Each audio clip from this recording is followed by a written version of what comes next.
નમસ્કાર. સુરત જિલ્લા અને શહેરમાં જે છેલ્લા 8 કલાકથી વરસાદ થઈ રહ્યો છે તેના 2 વાગ્યા સુધીના આજના જે આંકડા છે તે નીચે મુજબ છે. ઉલપાડ તાલુકામાં લગભગ 3.5 ઇંચ, માંગરોળમાં 4 ઇંચ, ઉમરપાડામાં લગભગ 10 ઇંચ, માંડવીમાં 3.5 ઇંચ, કામરેજમાં 2.5 ઇંચ, સુરત શહેરમાં 3 થી 5 ઇંચ અલગ અલગ એરિયા પ્રમાણે, ચોર્યાસીમાં 2 ઇંચ, વલસાડામાં 5 ઇંચ, બારડોલીમાં 5 ઇંચ, મહુવામાં 4 ઇંચ, અરેઠમાં 5.5 ઇંચ અને અંબિકામાં 6 ઇંચ જેટલો વરસાદ છેલ્લા 8 કલાકમાં એટલે કે સવારે 6 વાગ્યાથી નોંધાયો છે.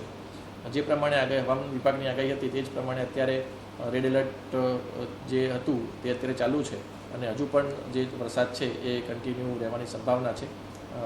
અને આજે રાત્રે પણ ભારે વરસાદની શક્યતા છે અને કાલે સવારે પણ ભારે વરસાદની શક્યતાઓ છે. તેથી આપણે અગમચેતીના ભાગરૂપે જે પ્રમાણે આજે પણ સ્કૂલ અને કોલેજ અને શૈક્ષણિક સંસ્થાઓ બંધ કરવામાં આવી હતી તેવી જ રીતે આવતીકાલે પણ આપણે તમામ પ્રકારની શૈક્ષણિક સંસ્થાઓ જેમાં શાળા, કોલેજ, આઈટીઆઈ, આંગણવાડી તે ઉપરાંત અન્ય ખાનગી ટ્યુશન ક્લાસીસ, કોચિંગ વર્ગો વગેરેને પણ અત્યારે બંધ રાખવા માટેનો આદેશ કરવામાં આવ્યો છે.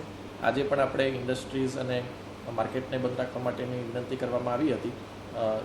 એટલે આજે એ પ્રમાણેની સૂચનનો સ્વીકાર કરવામાં આવેલો છે.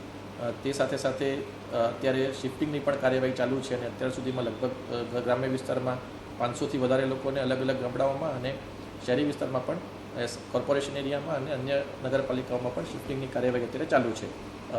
અત્યારે કોર્પોરેશનની તમામ ટીમ, પોલીસ તંત્ર, જિલ્લા વિકાસ અધિકારીનું તંત્ર, કલેક્ટર ઓફિસનું તંત્ર તમામ જે ટીમ્સ છે એ સાથે કામ કરી રહી છે અને નીચાણવાળા વિસ્તારમાંથી અત્યારે હાયર લેવલ ઉપર એટલે કે સેફ સ્થળ ઉપર લોકોને ખસેડવાની કામગીરી ચાલુ છે, જેમાં અત્યાર સુધીમાં અમને સહકાર મળી રહ્યો છે. અને હજુ પણ તમામ જે વ્યક્તિઓ છે તેમને મારી ખાસ વિનંતી છે કે જ્યાં નીચાણવાળા વિસ્તારમાં પાણી વરસાદના કારણે ભરાતા હોય ત્યાંથી અત્યારે સ્થળાંતર કરીને જે સેફ એરિયા છે ત્યાં શિફ્ટ થઈ શકે છે.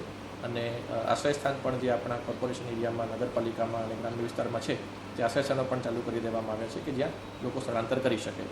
તેથી મારી સૌને વિનંતી છે કે તંત્ર જે પણ અત્યારે પ્રયત્ન કરી રહ્યું છે તેમાં સહયોગ આપે છે તે ચાલુ રાખે અને જે સૂચનાઓ અત્રેથી આપવામાં આવે તેનું પાલન કરે.